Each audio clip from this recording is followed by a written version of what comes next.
नमस्कार, मैं doctor Manju Ladla, associate professor SK government girls college Sikar. आज का हमारा टॉपिक है जापान में मंत्री परिषद। जापान का संविधान अपन पढ़ रहे थे और जापान के संविधान में कार्यपालिका अपन पढ़ने जा रहे हैं। सम्राट अपन पहले पढ़ चुके हैं और आज अपन लेते हैं पहले मंत्री परिषद कि जापान में संसदीय शासन व्यवस्था है और मंत्री परिषद ये प्रणाली अपनाई गई है।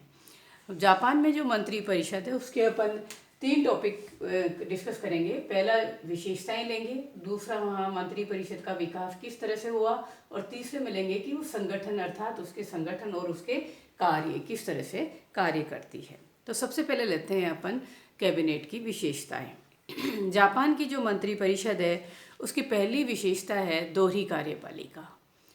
जापान में संसदीय शासन व्यवस्था है, इसलिए वहाँ भी 2 तरह की कार्यपालिका पाई जाती है, एक नाम मात्र की और एक वास्तविक। जापान का जो सम्राट है वो नाम मात्र का है और मंत्री परिषद और प्रधानमंत्री जो है वो वास्तविक कार्यपालिका है के अध्यक्ष होती है या वास्तविक कार्यपालिका शक्तियों का इस्तेमाल करते हैं। तो 2 तरह की कार्यपालिका पाई जाती है। दूसरी जो विशेषता है वो ये प्रधानमंत्री के नेतृत्व में कार्य करती है।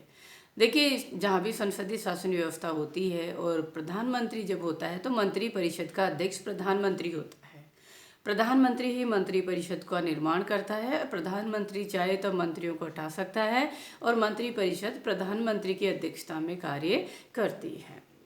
तीसरी विशेषता यह है कि सामूहिक उत्तरदायित्व का सिद्धांत पाया जाता है, अर्थात मंत्री परिषद सामूहिक रूप से डाइट के प्रति उत्तरदायी होती है। हमारे यहाँ संसद है, वहाँ डाइट है, तो मंत्री परिषद सामूहिक रूप से डाइट के प्रति उत्तरदायी होती है और डाइट अर्थात का निम्न सदन अर्थात प्रतिनिधि सदन जो है अविश्वास प्रस्ताव लगाकर कभी भी मंत्री परिषद को हटा सकता है। चौथी विशेषता है कि जो मंत्री होंगे वो डाइट के सदस्य होंगे। सभी देशों में लगभग ये प्रावधान है कि जो मंत्री होते हैं वो संसद या व्यवस्थापिका के सदस्य होते हैं। तो जापान में भी ये नियम काम करता है, मंत्री जो है वो डाइट के सदस्य होते हैं, ज़्यादातर सदस्य वहीं से लिए जाते हैं।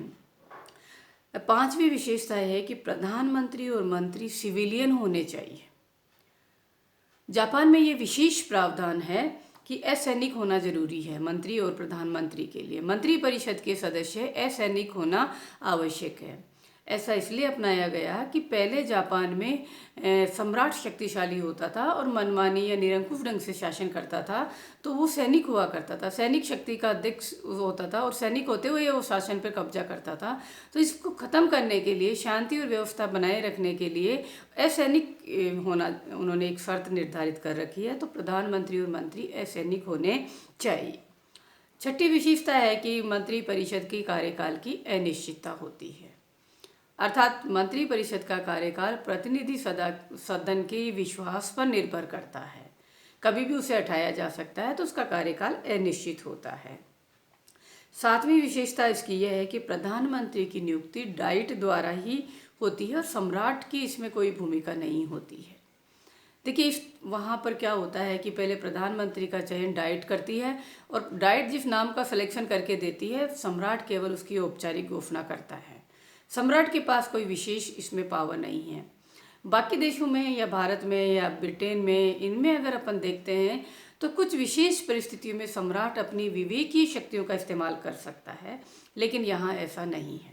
भारत या ब्रिटेन की बात करें तो अगर स्पष्ट बहुमत नहीं मिलता है या प्रधानमंत्री के पद के दावेदार एक से ज़्यादा हो, तो ऐसी स्थिति में हमारा राष्ट्रपति और ब्रिटेन का सम्राट अपनी विवेकीय शक्तियों का इस्तेमाल करके किसी व्यक्ति को प्रधानमंत्री बना सकता है, लेकिन जापान में ऐसा नहीं है। जो डाइट निर्धारित करेगी वो ही सम्राट घोषणा करेगा।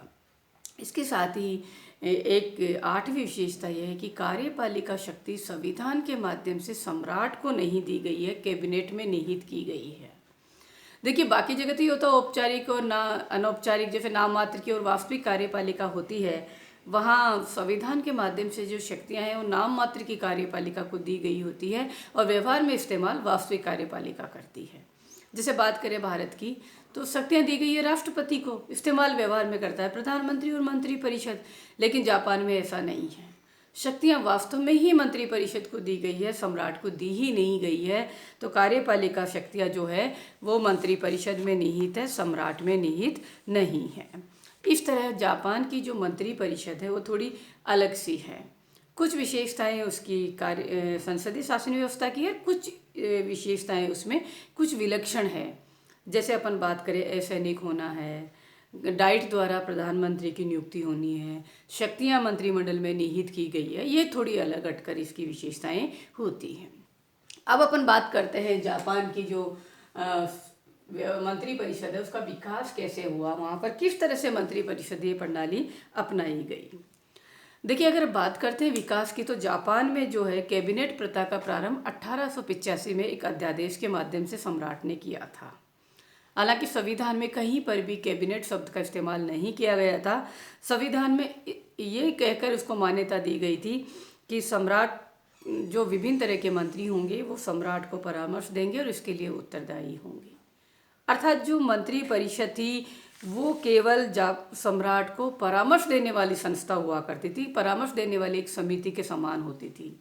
उसके पास प्रशासन की संचालन की शक्तियाँ या नीति निर्माता अंग नहीं थी, इस तरह की कोई शक्तियाँ उसके पास नहीं हुआ करती थी। सम्राट केवल मंत्रियों से परामर्श लेने का कार्य करता था और मंत्री संसद डाइट के सदस्य होना जरूरी नहीं था मंत्रियों के लिए, न ही सामूहिक उत्तरदायित्व का सिद्धांत पाया जाता था। लेकिन जो नया संविधान बना उसमें स्थिति में परिवर्तन किया गया। अगर अपन यूं कहें कि जापान में मंत्री परिषदीय व्यवस्था 1885 से चली आ रही है, लेकिन मंत्री परिषदीय व्यवस्था थी लेकिन वास्तव में कैबिनेट नहीं थी, सलाह और परामर्श देने वाली एक संस्था बनकर चल रही थी वो। लेकिन जब जो नया संविधान बना जिसको कि अपन वर्तमान में अध्ययन कर रहे हैं, उस संविधान में इस स्थिति में परिवर्तन कर दिया और संविधान का जो 5वां अध्याय है उसमें मंत्री परिषद के बारे में प्रावधान किए गए हैं। अब मंत्री परिषद की स्थिति में परिवर्तन करते हुए संपूर्ण देश की प्रशासकीय शक्तियां मंत्री परिषद में निहित कर दी गई और संविधान में स्पष्ट कर दिया कि प्रशासकीय शक्तियां मंत्री परिषद में निहित होगी। मंत्री परिषद का अध्यक्ष प्रधानमंत्री होगा। मंत्री परिषद का निर्माण, उसको उठाने का कार्य प्रधानमंत्री करेगा और मंत्री सारे डाइट के सदस्य होने चाहिए और डाइट के प्रति सामूहिक रूप से उत्तरदायी होती है। अर्थात नए संविधान में जिसको कि वर्तमान में अपन अध्ययन कर रहे हैं उसमें मंत्री परिषदीय प्रणाली का पूर्ण रूप से संगठित व्यवस्था अपना ली गई है। तो इसका विकास इस तरह से हुआ है, पहले भी थी लेकिन अब उसकी स्थिति में परिवर्तन करके उसको वास्तव में कैबिनेट प्रणाली के रूप में स्थापित कर दिया गया है। अब अपन देखते हैं कि मंत्री परिषद का संगठन किस तरह से होता है, कि जापान में मंत्री परिषद किस तरह से बनती है। सबसे पहले देखते हैं कि इसका निर्माण कैसे होता है। सर्वप्रथम देखिए, जब डाइट के चुनाव हो जाते हैं तो डाइट अपने में से ही एक प्रस्ताव के माध्यम से प्रधानमंत्री को नामांकित करती है, अपने में से ही करेगी और डाइट तय करेगी। फिर उस नाम की घोषणा सम्राट के द्वारा की जाती है, अर्थात प्रधानमंत्री की सबसे पहले नियुक्ति होगी और प्रधानमंत्री का नाम पहले डाइट सिलेक्शन करके तय करके देगी और सम्राट केवल उसकी औपचारिक घोषणा करता है। उसके पश्चात प्रधानमंत्री के पास ये पावर होती है, वो अपना मंत्रिमंडल स्वयं बनाता है। वो अपनी इच्छा अनुसार मंत्रियों को लेता है, मंत्रिमंडल में परिवर्तन कर सकता है और चाहे तब मंत्रियों को हटा सकता है। तो पहले प्रधानमंत्री का चयन होगा, फिर प्रधानमंत्री के द्वारा मंत्री परिषद का निर्माण किया जाता है। संविधान में मंत्रियों की संख्या निर्धारित नहीं है, लगभग 16 से 20 तक मंत्री वहाँ पर चलते हैं, बनाए जाते हैं। तो मंत्री परिषद का निर्माण इस तरह से होता है। दूसरे इसके निर्माण या संगठन में अपन देखेंगे इसका कार्यकाल कितना होता है मंत्री परिषद का। देखिए, संविधान में इसका कार्यकाल निश्चित नहीं किया गया है, ये प्रतिनिधि सभा के साथ साथ चलती है। प्रतिनिधि सदन का कार्यकाल जब अपन ने प्रतिनिधि सदन पढ़ा था तब देखा था 4 वर्ष हुआ करता है। जब प्रतिनिधि सदन का चुनाव हो जाता है, डाइट का निर्माण हो जाता है, तो उसके पश्चात इस मंत्री परिषद का निर्माण किया जाता है। मंत्री परिषद प्रतिनिधि सदन के विश्वास पर निर्भर करती है, वो समय से पहले भी अविश्वास प्रस्ताव लगाकर इसको हटा सकती है। यदि डाइट ने मंत्री परिषद के विरुद्ध अविश्वास प्रस्ताव लगाया है तो 10 दिन का समय मंत्री परिषद के पास होता है। 10 दिन के अंतर्गत मंत्री परिषद को या तो स्वयं त्यागपत्र देना होता है या फिर प्रतिनिधि सदन को भंग कराकर नए चुनाव कराने होते हैं। तो दोनों ऑप्शन उसके पास होते हैं। अविश्वास प्रस्ताव लगाने पर या तो स्वयं त्यागपत्र दे देगी या फिर प्रतिनिधि सदन को भी भंग करा देगी और नए चुनाव कराए जाएंगे और नई गवर्नमेंट बनाई जाती है। जब कैबिनेट स्वयं त्यागपत्र देती है तो वह डाइट के दोनों सदनों के अध्यक्ष को इसकी लिखित में सूचना देती है और उसके पश्चात डाइट नए प्रधानमंत्री का चयन करती है और उसके पश्चात नया मंत्रिमंडल बनता है। इस तरह इसका कार्यकाल निश्चित नहीं है, प्रतिनिधि सदन के विश्वास पर इसका कार्यकाल चलता है। थर्ड, फिर अपन देखेंगे इसकी कार्य प्रणाली की मंत्री परिषद किस तरह से कार्य करती है। देखिए, मंत्री परिषद का अध्यक्ष प्रधानमंत्री होता है। प्रधानमंत्री की अध्यक्षता में ये कार्य करती है। मंत्री परिषद की साधारणतः सप्ताह में 2 बैठक होती है। गणपूर्ति निर्धारित नहीं है। वाद विवाद और जो भी चर्चा होती है वो गोपनीय होती है और प्रकाशित नहीं होती है। अर्थात वीक में 2 बैठक होती है। प्रधानमंत्री की अध्यक्षता में ये कार्य करती है। फिर उसके पश्चात आता है कि ये क्या कार्य करती है या मंत्री परिषद की कार्य और शक्तियाँ क्या होती हैं। देखिए, जो प्रधानमंत्री की शक्तियाँ और कार्य होंगे वही मंत्री परिषद के कार्य होंगे। तो डिटेल में अपन जब प्रधानमंत्री देखेंगे अगली क्लास में तब इसको डिस्कस करेंगे। फिर भी शॉर्ट में अपन इस पॉइंट्स को लेते हैं। मंत्री परिषद क्या कार्य करती है, जैसे फॉर एग्जांपल ये कानून को लागू करने का कार्य करती है। प्रशासन का संचालन करने की संपूर्ण जिम्मेदारी मंत्री परिषद की होती है। विदेश मामलों का प्रबंध करती है। डाइट के अनुमोदन से विदेशों से संधि करती है ये। इसी तरह बजट तैयार करती है और बजट को डाइट में रखती है, पास करवाती है। क्षमादान या दंड में परिवर्तन करने के मुद्दे पर यही निर्णय करके सम्राट को देती है। संविधान या कानून को लागू करने के लिए विभिन्न तरह के आदेश या निर्देश जारी करती है। नीति निर्माण करने का कार्य करती है। प्रतिनिधि सदन को भंग करने का कार्य करती है। समय से पहले प्रतिनिधि सदन को भी भंग किया जा सकता है। मंत्री परिषद की सिफारिश के आधार पर सम्राट केवल औपचारिक घोषणा करता है। प्रशासन का निरीक्षण और निर्देशन करने का कार्य करती है और इसके साथ साथ डाइट के संकटकालीन अधिवेशन भी ये बुला सकती है। प्रार्थना करने पर विशेष अधिवेशन बुलाए जा सकते हैं।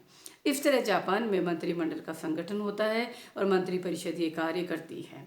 इसके 2 क्वेश्चन आते हैं जनरली। पहला क्वेश्चन ये आता है कि जापान में मंत्री परिषद का संगठन और उसके कार्य बताइए या शक्तियाँ बताइए।